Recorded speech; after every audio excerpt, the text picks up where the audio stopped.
Hello everyone, welcome to our webinar.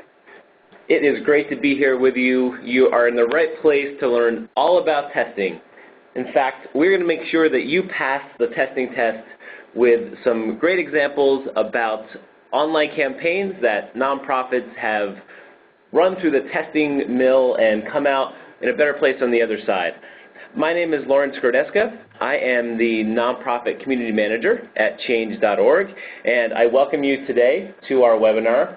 We have a wonderful list of attendees. Over 400 people have registered, and just an amazing list of nonprofits and organizations. Amnesty International, the American Heart Association, the American Lung Association, Greenpeace, GLSEN, Planned Parenthood, Center for American Progress. So just delighted that you're all here with us and that you've taken the time today to see what we can show you about testing. All right, we have a packed agenda today, and going to run through a quick agenda. We're going to go do some introductions to our presenters today. We're going to run through a testing overview, some basic concepts that will help while we talk about some specific examples. We're going to talk about what can and what you should test, and then we're going to wrap up talking about setting up and analyzing your tests, and we'll have time for question and answers at the end. We will be live tweeting at the hashtag NPTesting, so if you're on Twitter and would like to follow along, if you'd like to retweet some of the nuggets that we share, would be honored for you to do that. And we will also be taking questions in the chat window on the left-hand side of your screen. We'll be monitoring that and answering questions as we can throughout the webinar, but we'll have time at the end. And as Tatiana just said, the webinar is being recorded. We'll be sending it out afterwards so that you can review at your leisure. Okay, I am joined by two wonderful folks that are real experts in the realm of testing. First and foremost, Brenna Holmes. Brenna is the director of the Interactive Department at Chapman, Cubine, Adams, and Hussey, and she is a real expert working with clients all over the nonprofit spectrum in cross-channel marketing and advocacy integration, especially with direct marketing and the social web and using search to maximize supporter engagement. And Brenna's going to share some great examples of her work at CCAH and also share her excellent take on complex topics like statistical significance. Brenna, are you there? I am indeed, Lawrence. Thanks so much. Yeah, thanks for joining us. Really excited. Also with me is Matt Fender, another of my colleagues here at change.org. He's a campaign strategist, and he helps organizations that work with change.org to test their campaigns on change.org to make sure they're finding the right folks for their advocacy and fundraising campaigns. He comes from a background of political campaigning and polling and community organizing, and has a lot of experience in online fundraising programs for several large nonprofits. And my name, again, is Lawrence Grodeska. I am the Nonprofit Community Manager at change.org, and it's my job to help all of you make sure that you are taking advantage of what change.org has to offer and providing you with great education like this webinar today. Okay, and I also should give a shout out to Tatiana Marshall, who is manning the tweets in the chat, so thank you, Tatiana. Real quick about change.org. As many of you probably know, change.org is the world's campaigning platform. Change.org is the place online where individuals and organizations are going to start, join, and win campaigns for causes that they care about. We have one of the best petition tools online, and it's our mission to deliver the best tools for organizations to not only create campaigns, but also connect with passionate advocates for their work. And we do that through a pretty incredible business model. I just want to give you a quick example of how that works. You may know about a woman named Molly Catchpole that you see in the center of the screen right here. She created a petition against Bank of America last year. Hundreds of thousands of folks signed it from all over the country. And we're able to connect individuals like that come to change.org to take action on campaigns with organizations like yours that are doing important work and need to find new supporters for advocacy or for fundraising. Through intelligent matching and through some of the best software online today, we're empowering organizations with the ability to connect with new supporters for their work. I'm also here, as I mentioned, with Brenna from CCAH, and would love for Brenna to say a little bit about herself and her work at CCAH. Sure. Thanks, Lawrence.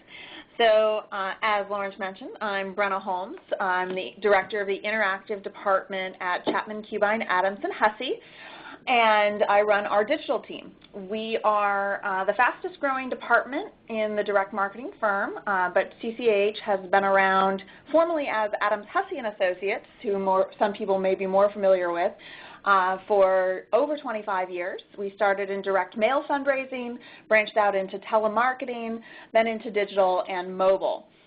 Telemarketing, digital, and mobile all fall under our integrated interactive department, and we specialize in helping progressive nonprofits maximize their fundraising across channel, as well as converting those activist and petition signer non-donors into lifelong, loyal, and hopefully financial contributors to the organization. So I'm very excited to be a part of this.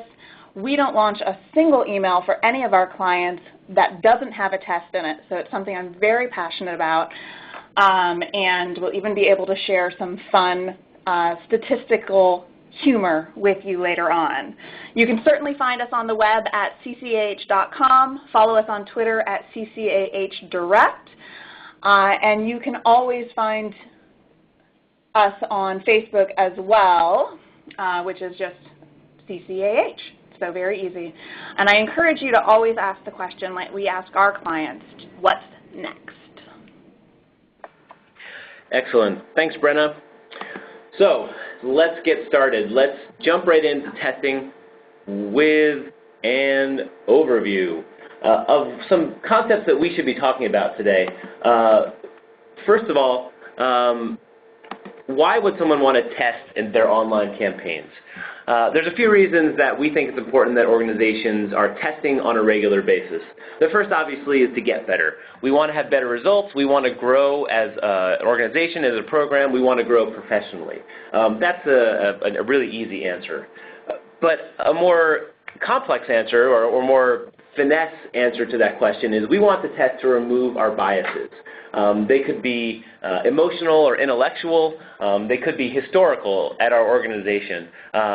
Or they could be historical to an industry, trends or best practices that we hear about that actually may not apply in our case or in our context. And it could be something that our organization always does that we have an inkling that maybe it's not quite right. So these are all things that we do without thinking about them, that testing helps us evaluate to make sure that they're really the right choices to make for our online campaigns. And finally, we test because it's easier. We test because we don't want to have to guess. We don't want to have to make up answers to make an argument to our leadership for more funds for testing or for new supporter acquisition. When we test, we have numbers that we can rely on, and it makes it easier all the way around. There are a few different types of testing that are pretty common in the web world. We're going to cover a few during this session. The first is real-time testing. This is when you have an email that's getting ready to go out and you want to test a couple different versions of a subject line. You might split that into a couple subgroups that you send initially to and get some immediate feedback and some results, and then send more broadly with the best performing subject line. We'll see a great example of that in a minute. So that's something that you do on the fly to help improve work that's going on, and often known as a 10-10-80 test. Of course, you can do many different variants of that, but that's a common nomenclature for that. There's also long-term learning, and that's called A/B split. And this is when you are thinking more long-term about how your list and how your audience behave and interact with your campaign. So that could be sending slightly different messaging or copy to one half of your list and varying it to another, or choosing a different strategy when talking to your half of your list and varying it up on the other half. And that helps you over time better understand your audience and makes it easier for you to choose your online campaigns and messaging going forward.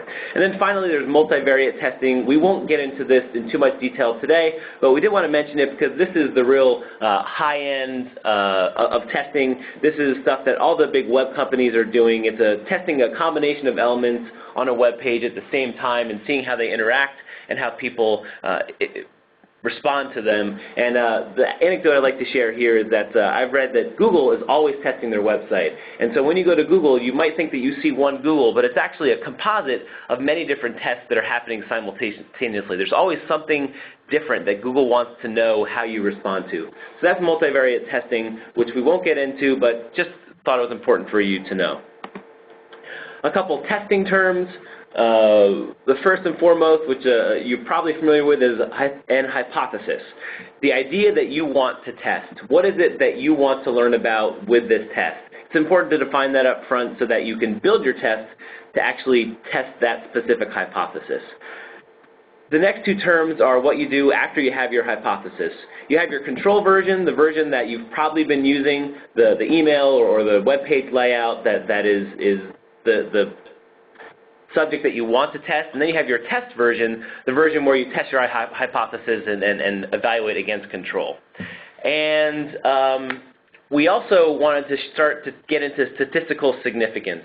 I'm going to mention that right now we're starting out small here. We're going to be building on these concepts over the course of the webinar. So if you're a testing expert, hang in there. We get into some more specifics and more complex issues down the road. But we're going to start right now, and Brenna's going to tell us about statistical significance.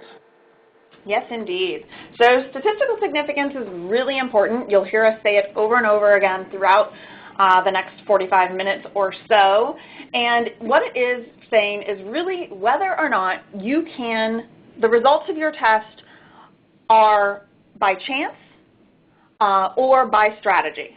So as it says on the screen here, whether the measure of an observed pattern actually occurred by chance, you had no control over it, or through causation. And we'll get into why that's so important throughout the examples, but it's really because we want all of our tests and all of our results to be repeatable. That's the whole point that we test, so that we have long-term learnings, that we can take learnings from one space and apply them to others, and know that we will have a good chance of having repeatable, reliable results from campaign to campaign. So a little humor here on statistical significance, because who doesn't love a little math humor? If you're not familiar with XKCD, definitely check them out. Awesome comic strips. So as you can see here, we've got a girl talking on her phone. Can my boyfriend come along? Boyfriend shows up. I'm not your boyfriend. Yes, you totally are. I'm casually dating a number of people. And she breaks out her chart. But you spend twice as much time with me as with anyone else. I'm a clear outlier. Well, he thinks her math is irrefutable. And she says, face it, I'm your statistically significant other. So as you can see here, and by her little chart, the math really doesn't lie. And while we can read into numbers and make them seem like they mean things that they don't mean, we really do need to rely on what the statistics tell us to tell us whether the strategy is effective, whether it's working to accomplish the goals that we wanted, and whether it's going to be repeatable in the future. Thanks, Brenna, and I love that comic strip. I love FKCD generally, but that's an awesome example for our webinar today. And that leads us to our first NP testing takeaway, kind of the raison d'etre for us being here. Testing is cheaper than getting it wrong. why test? We test because we want to be able to improve our programs, get more click-throughs, make more money. And in that case, testing really is the right thing to do. And with that, I'm going to pass it over to my man, Matt Fender. Matt, you're going to start to tell us about some examples about the specifics that you can be testing. That's right. Hey, everyone, and thanks, Lawrence, for the introduction earlier. As he mentioned, I'm a campaign strategist here at change.org, and I think that takeaway Lawrence mentioned is spot on and really brings us nicely into sort of the bulk of what we're talking about today, which is what you can and should test. Testing is cheaper than getting it wrong, but I would add that smart testing is cheaper than getting it wrong, because you can spend a lot of time testing, and if you spend $5,000 worth of time and energy on a test only to see a $50 boost in fundraising, it may be a test that you don't want to repeat. So we're going to lay the groundwork and hopefully give you a roadmap for doing really smart testing, where testing is always going to be better than accepting things and taking them for granted and not knowing what the best approach is for your specific email list. And so, that being said, when I was working more directly as a consultant for the online programs of nonprofit, testing was my absolute favorite thing to do. It felt sort of like a treasure hunt, and the more testing we did with our clients and their individual programs, the better we understood the landscape, and the more we learned about how they would respond. So it really increased our chances of having really effective tests. So it's really important to note here before we get into specifics that we are not going to talk about best practices that we've derived from testing, because really every program and every organization's context is important. Your list, your message, your call to action. And so the point of testing is to see what works best for your people and your audience. And so the analysis of the testing that you do should really confirm the winning approach and help you learn moving forward. So, email open rate.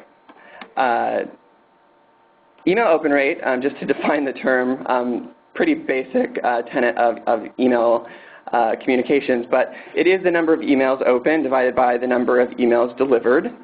And we know that different parts of sort of an email anatomy have proven likely to impact open rate, whether that's for the better or for the worse. So again, not telling you best practices, but letting you know sort of the key areas that you can test to improve open rate.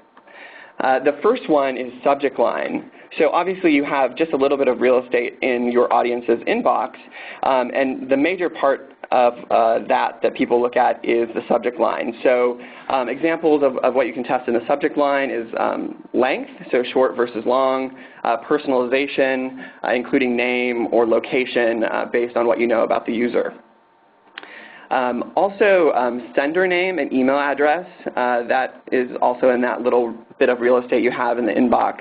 And you have a lot of options for who is the messenger and who is delivering the message. So it could be program staff instead of an executive director, try a longtime supporter of the organization, things like that. You can also try including the organization name in that sender name. So instead of just Matt Fender, it would be change.org's Matt Fender.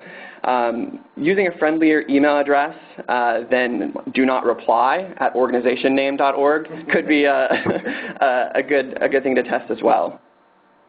Timing of delivery as well.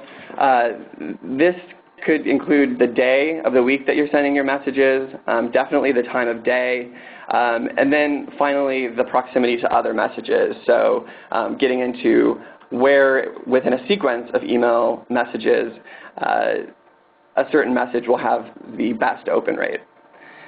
And finally, preview text. We put that in parentheses because that's sort of how it shows up in some email browsers. I know if you use Gmail, you see just a little clip of the message, a little preview. And so some more advanced organizations are really making a conscious effort to know what's showing up in that space and testing different options to see what really boosts open rate. So we'd like to share a few examples of testing to maximize open rate. This, you see, is a change.org email. I'm sure many of you are members of change.org and are taking action regularly on the site, so this probably looks pretty familiar to you. You see here that, I'm not sure if you can read the message, but Change.org's campaign team sent out this email seeking a response to a truly terrible situation. A family unknowingly moved into a home that was a former meth lab, and this email invited Change.org members to call on Freddie Mac to clean up the house and further to test properties for toxic chemicals before selling them in the future. And so this was the message that people saw if they opened the message. And because we wanted to maximize that, we tested 3 different subject lines to maximize the open rate. And then we rolled out the winner to the rest of the audience. And this is an example of real-time testing because we immediately used the data from those test segments. And when we analyzed it, we found the winner and then rolled out that winner to maximize the open rate for the rest of the recipients of the email. And so, before we reveal the winner of that subject line test, we wanted to ask you what your instinct was and whether it's in line with what actually happened in the test. So you'll see a poll on your screen. And please vote now. The options are Freddie Mac sold us a meth lab, I accidentally bought a meth lab, and my 2-year-old lived in a meth lab. Those are some tough subject lines, Matt. Yeah. I'm voting for Freddie Mac sold us a meth lab. I'm just putting it out there. Yeah, I think going with the crowd, Lauren.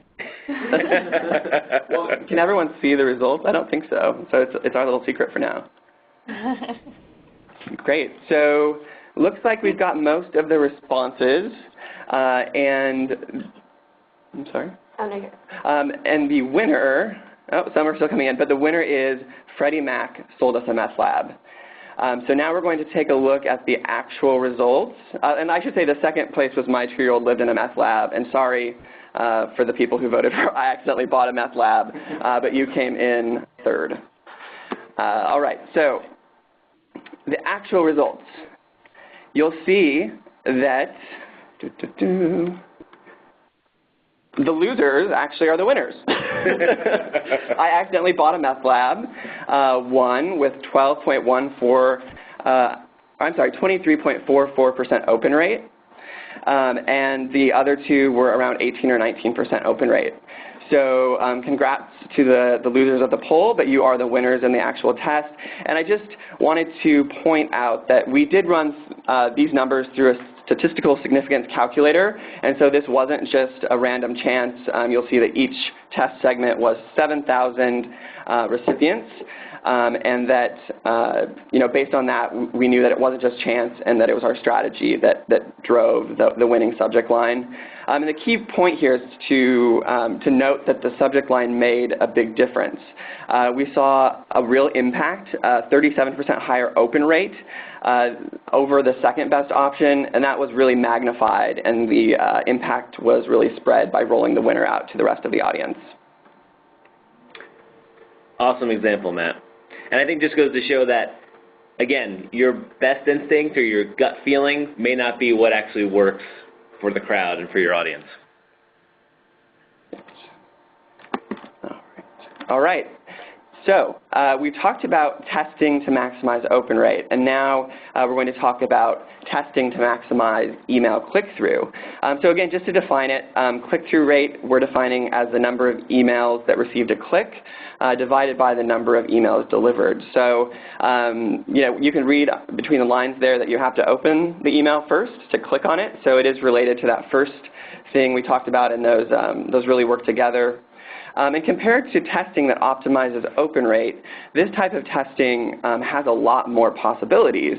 That's because clicking in an email requires the recipient to open it first. So once they do that, the canvas is much bigger than that tiny line in their inbox. Rather than just that single line, you have a full HTML message to test any number of elements. And now you have the recipient's attention for a few seconds.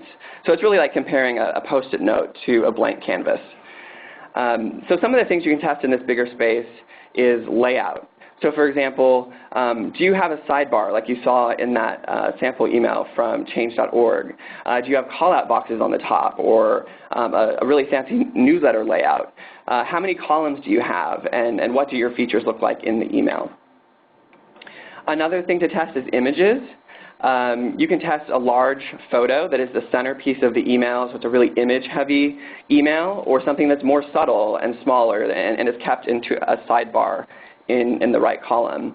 Another thing is the tone of the message, happy images versus sad images. Buttons are really important, especially for your call to action, whether that's joining in an advocacy campaign or fundraising. Things like color, size, placement, whether it's in the bottom, middle, top, or sidebar, and quantity, whether it's just one at the bottom, whether it's peppered throughout. And then finally, the text on the button can really make a difference in click-through rate. Personalization, that could include within the text a strategic gift amount based on their last gift, including the recipient's name or location or other information you have on file that your CRM may allow you to put in there as customization. And finally, messaging. We could talk for hours about how to test messaging. There's really endless possibilities here. Short and urgent versus a longer form that's more descriptive, casual versus formal. There's all sorts of ways to look at testing messaging, and it'll be really up to your program and what works with your audience to figure out what gets people to click through and do what you want them to do. So with that, I'm going to pass it off to Brenna for her example of click-through testing. Yes, indeed. Thanks, Matt. And just to clarify for everybody, while folks do have to open an email in order to click it, it doesn't have to register as an open in your email launch tool. Because so many people are reading on mobile devices and may not have images enabled, your open rate will not necessarily correspond to how many people are actually reading the email. So just mental note there when you're thinking about how I calculate these metrics and what are the most important things for me. So with Clickthrough, as I mentioned, we don't launch a single email for our clients without testing, and CTR is a metric everybody wants to boost. You not only want those eyeballs on the email, but you want them clicking through and taking the next step. For us, most of the time, that leads to fundraising, but it certainly is just as important with any sort of activist email, engagement, surveys, any sort of cultivation you need to do with your list. So for People for the American Way, one of our clients, we do their renewal series. Renewals are a very important program for most nonprofit organizations, and if you don't have one, I highly recommend starting one. And they have always done a renewal series. So we have a very traditional, what you're looking at here, renewal messaging, very mission-centric, very organizational, but also still focusing on the day-to-day issues. PFAW is very heavily focused on the election, both national and around the states. So we do incorporate kind of latest stats kind of information into all of their messaging. But what we wanted to test that against was really whether that traditional core renewal messaging would perform better, the same as, or worse than when we added in a membership drive goal. Because this is an election year, we have a very specific deadline, November 6th. And so we started out the year back in October for them, actually, with an early renewal, saying we needed to renew X number of members, and it was a real number, by the end of October 2012 to help meet their goals. And we have created static groups, actually, and held this test out through the entire year. So the control group is always receiving the control, the test group is always receiving the test, and for the test audience, they are seeing this number count down over the months. If you don't renew right away, you get this message multiple times and different versions of it. So this is one of the most recent ones you can see here. We have worked our way all the way down to 3,200 folks, and you can see that the number is highlighted in both the hypertext area as well as the call out. So we have another poll for you. Which do you feel performed better? and you can vote for the whole year-long test or the one individual email that you saw a picture of. The results actually are pretty similar. So please go ahead and vote.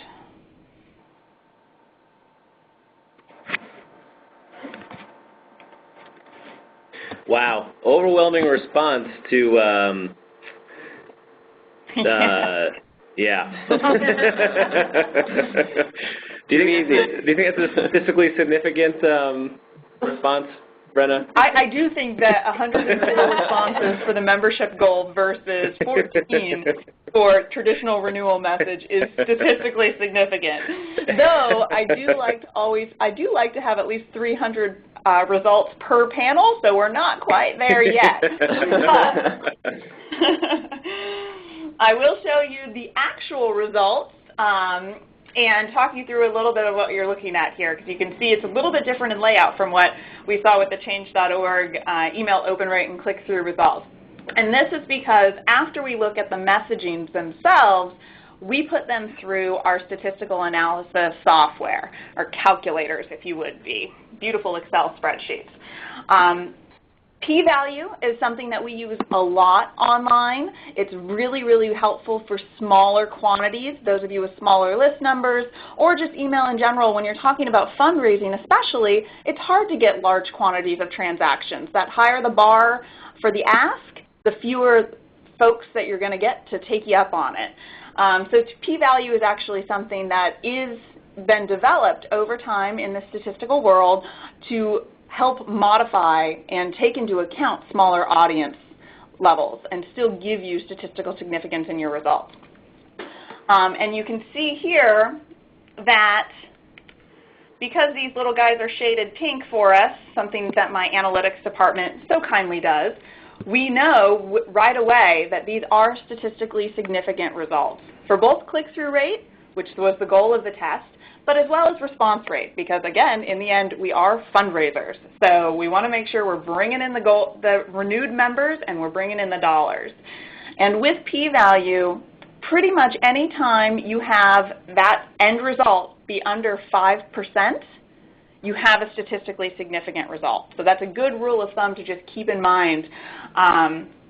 You can actually go out and find p-value calculators on the web and do this for yourself and your own results as well, kind of plug and play, very helpful.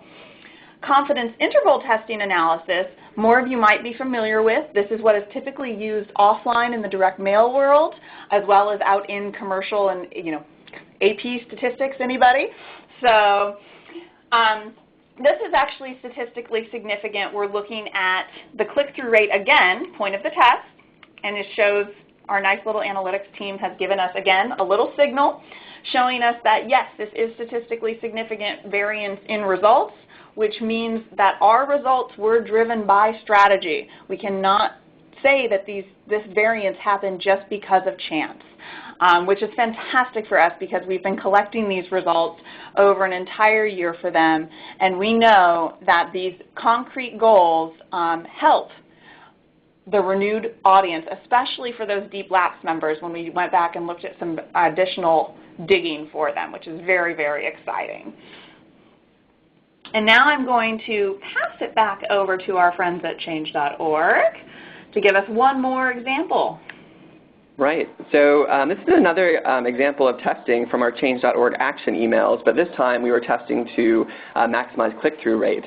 And so the content you see here below that large top image, that's the standard action email. Typically we'd put the image in that little sidebar where the Sign My Petition button is.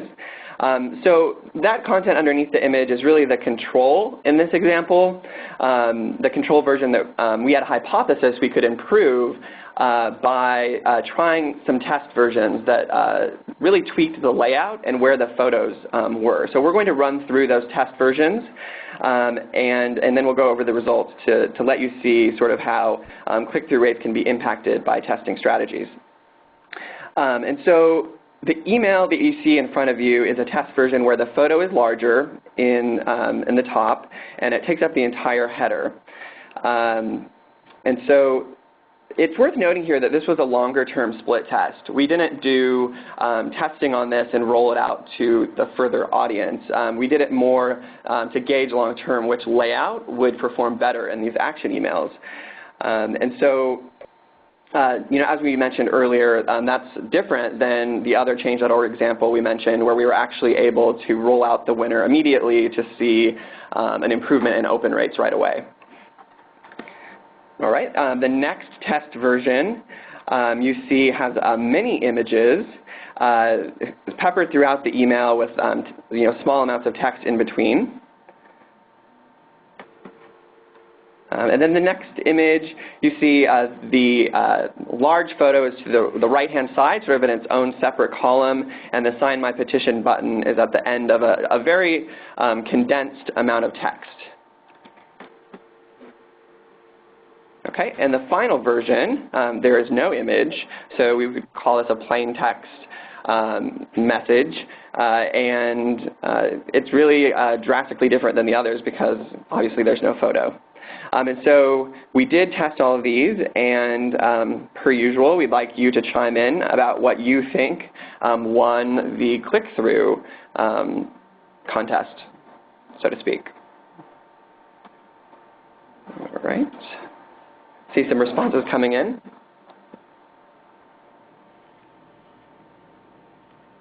All right, and looks like the big image and less text is the fan favorite, although big header image and original template is coming up from behind. People don't want to be part of the crowd. It didn't work out well for the subject line test.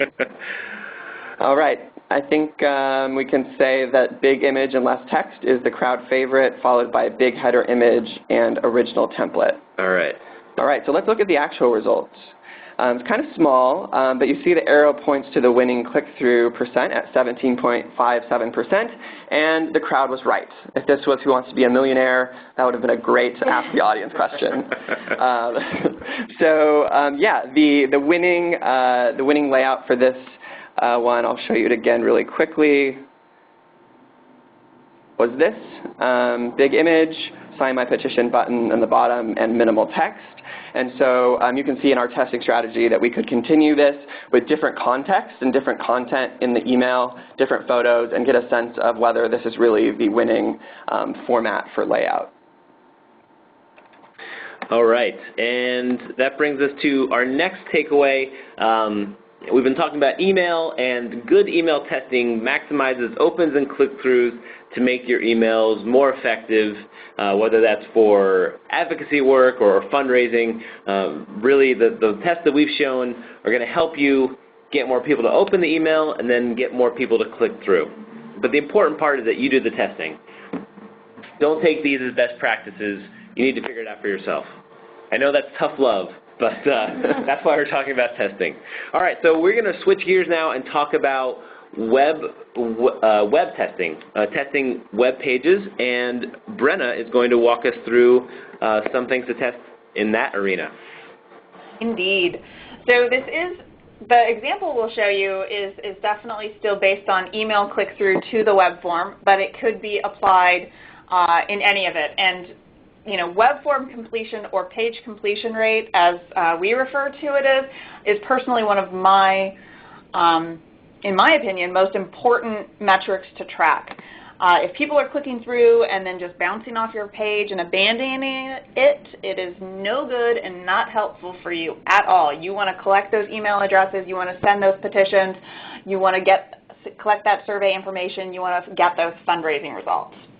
So lots of things you can test here, whether it's a single variant test like an A/B, which is probably the easiest and most common thing to do, or whether it's a multivariate like Lawrence mentioned that Google's constantly doing every single day. You can do all of these things. So the first thing is the number of fields, both number required as well as just the number listed. You can test whether making something required or optional actually helps or hurts your page completion rate. If you have if you do have a lot of optional ones, you might want to test taking some of those off if they're not necessarily required for your organization. I bet you can boost your page completion rate by removing those optional forms. You can always go back to folks and get more information from them later in a subsequent engagement. The layout of the form is really important. It's actually the test will show you here. Lots of options there too. Button, as we talked about in emails, the color, where you put it, what the button actually says. If your button on your donation form or action alert still says submit, go change it. That's Web 2.0 laziness. Nobody wants to submit anything. Make sure you're using action words. Make the action about them as well. So test that first if you haven't used it yet. So your image, are you carrying through the same image from your email, from your advertising, from your social media link to carry that story on? Where are you putting it? How big is it? What type is it? If it's not the exact same image, are you creating a story arc with your images? How are you using those to connect the visitor, the viewer, the potential supporter with your organization, with your ask right then and there? And then, of course, the copy and messaging. Every single form is going to have some sort of sell copy. If they're not convinced by the email, you need to make them become convinced by what you have on that form. So it's very, very important. You can, again, text links, text headlines, text, teasers, your lead. All those different things are very, very important. So our example comes from, one of my clients, the Environmental Defense Fund. Their logo is up at the top there, but all cut off. I promise you it is them. And this is actually from their Action Fund. So you can see their donation form here, standard one-column layout. They're in Convio, as I'm sure many of you are or used to be before you left. And you can see that they've got a great headline. Photo is repeated from the image or from the email. You'll have to trust me on that. And while they've done a little bit of styling with their CSS here, they have a compact horizontal ask string instead of the standard vertical. It is a very simple, standard, single column layout form. So this was tested against this. And there's their logo. Told you it was there. Same headline, same image, same left sidebar options, same horizontal compact ask string. But you see all of the donor entered information is now split into a two-column. What this does, the hypothesis from the test, is reducing the vertical scroll will increase donations. That's my hypothesis. That's what I'm hoping to prove or possibly disprove. Now we have a poll for you. Which do you think won? I'm totally voting for two-column layout. Looks like that's the majority of our folks are voting for two-column layout. Fancy. It looks sophisticated and fancy. Yeah. It does, yes. Well, I think we have some statistical significance again. Yet again, there is no confusion about what people think the winner actually is. 84.7% are saying two-column layout, 15.3% on the single-column standard form. And unfortunately, by our p-value, which you guys, if you saw the PFAW results, or People for the American Way results with the PFAW, you can see we don't have those pretty purple cells here telling us that these are statistically significant. Our percentages are quite a bit higher than 5%, so these are not statistically significant results.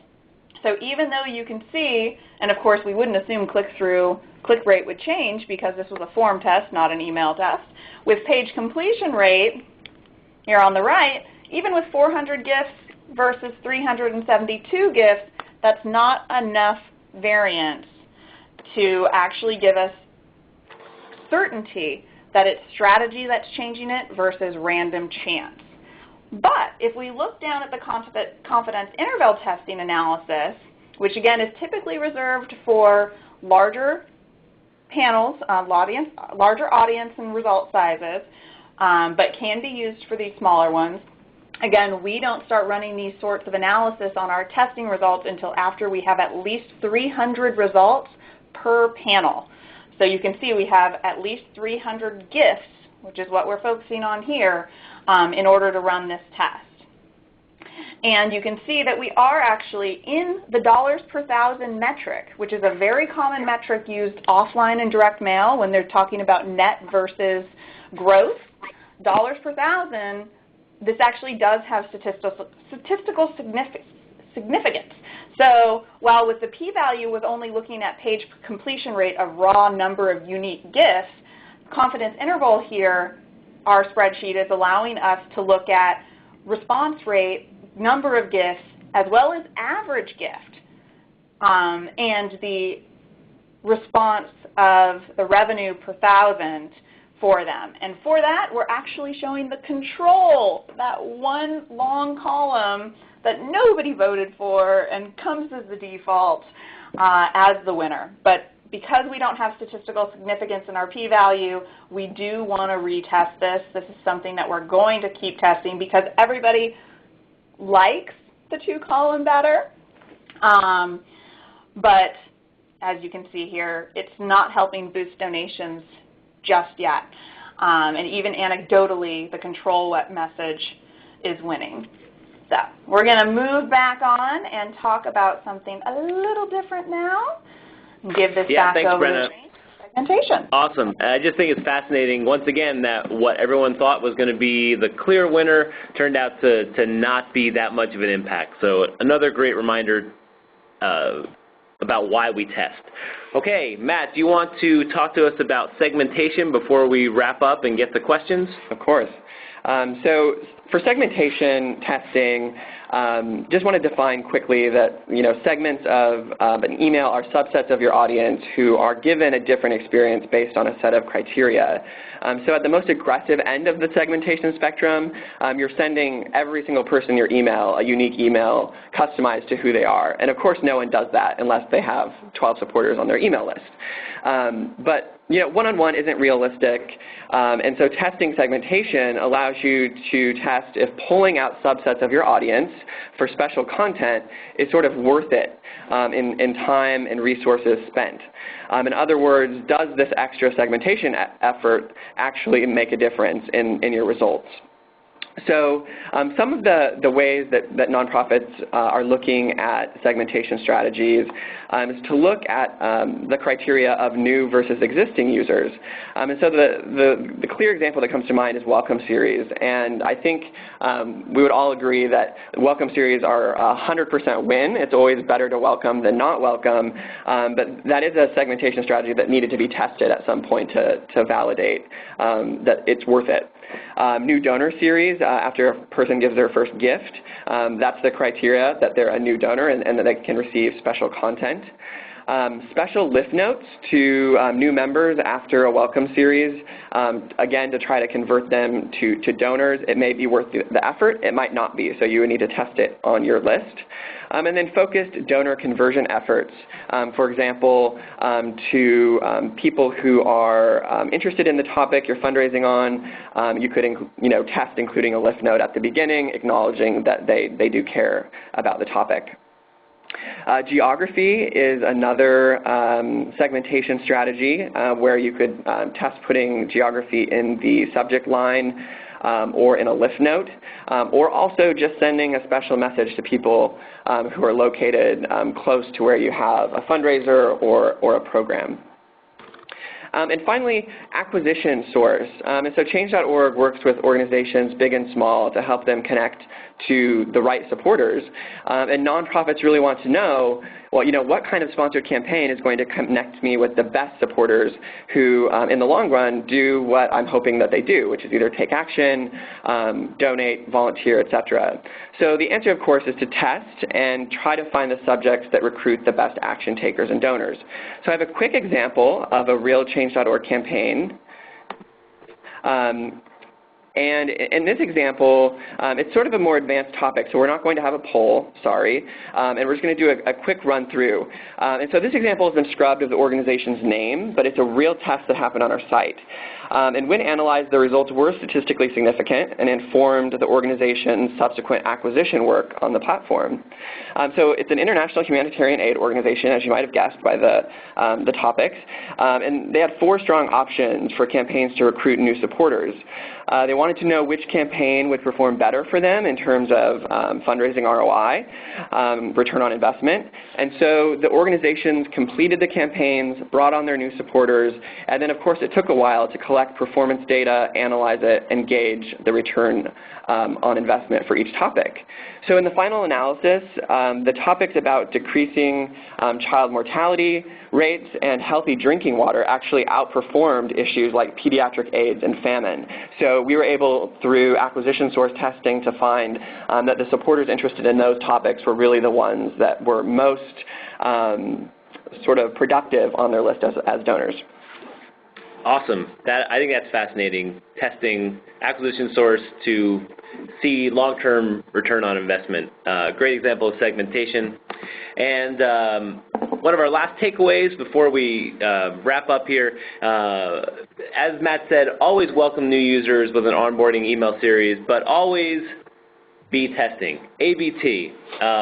Just a reminder that make sure that you're doing the legwork over time to always test your campaigns.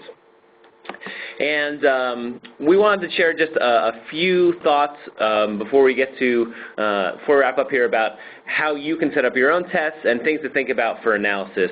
And Brenna has an awesome checklist of things to think about when you're setting up your tests. Indeed. So as Tatiana's been saying, everybody will get the PowerPoint afterwards as well, and some takeaways and tools and resources. But this is a great one about when you're setting up your test. What do you do first? So the first thing is setting that hypothesis. What am I testing? What sort of elements? And then what is the goal of this test? I have to have those down. If I don't have them written down or talked through, it's going to be very fuzzy and vague. And that leads to number 3. Is what I'm testing going to get me to my goal? A lot of times these are a disconnect. Make sure that the elements you're actually testing will help you prove or disprove your null hypothesis that is about your goal. Then, we said this several times, how large are my test panels? Smaller email files means that, like the next question says, you may have to send more times. You may have to continue a test, if not over a whole year like we did for PFAW, over a 3-message campaign series. We often do that in order to hit that 300 results mark per panel. If you're doing a web test, how long do I need to keep this donation form run this test on my main website in order to get enough traffic and enough results? And then again, how will I analyze my results? Am I going to use a handy-dandy little calculator to really find out whether I have statistical significance? Or is it something that, like a lot of our poll results, that are so glaring in the variance of the results that we can just go and say this is the clear winner? I would encourage you to take advantage of the free tools that we'll be sharing with you and that you can easily find out there on the internet, and not just go with your gut, because as we also saw from the poll results, our guts can be wrong. We actually have a saying here that if the client really likes it, or even worse, if we really like it, it might just fail, so we should probably test it. Next, we're going to go to action analysis with Lawrence. Yep, and this is our last slide. I just wanted to kind of wrap up, as Brenna asked, how will we analyze our results, and when we're analyzing them, what should we be thinking about?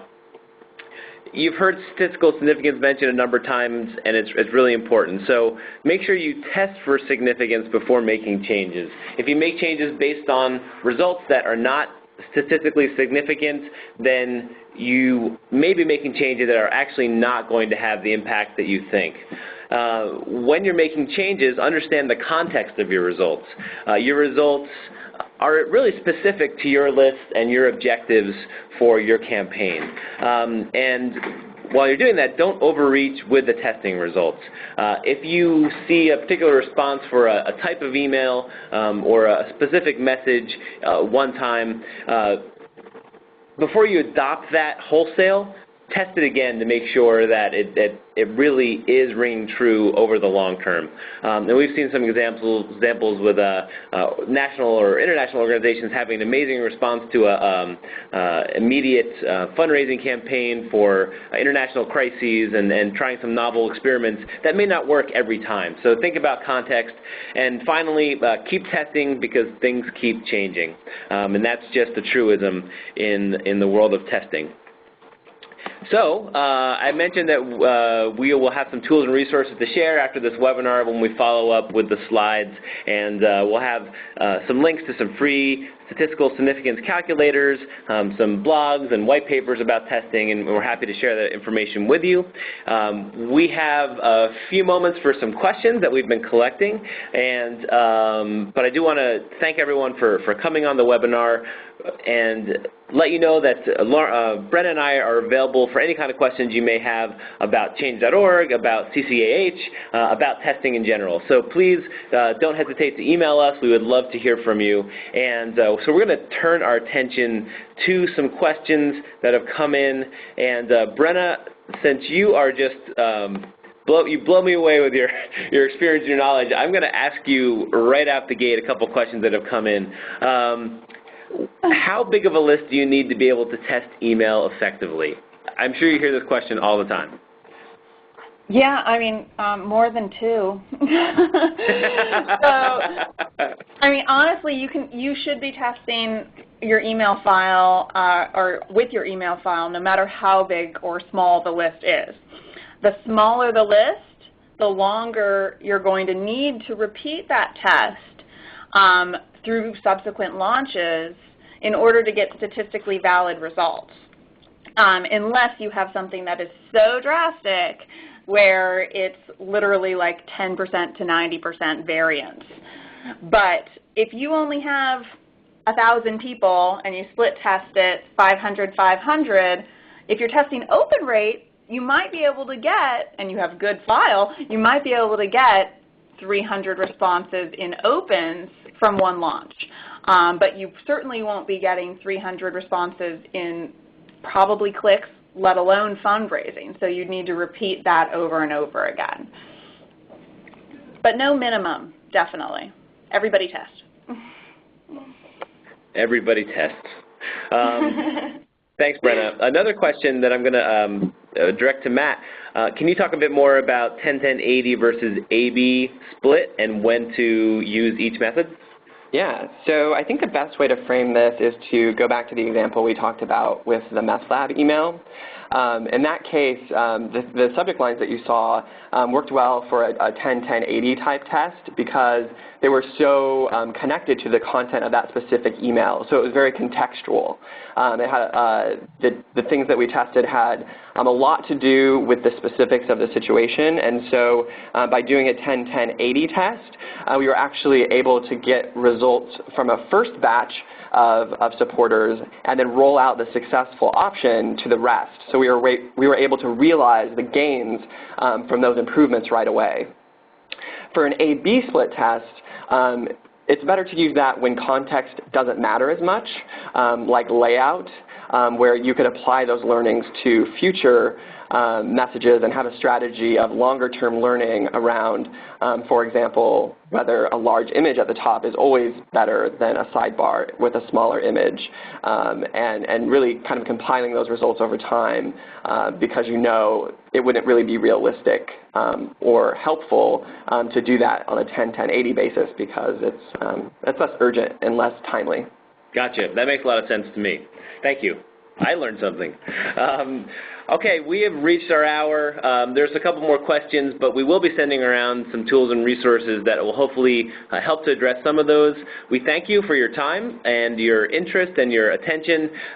Please do email us if you have any questions, and look for that email with the slides and resources.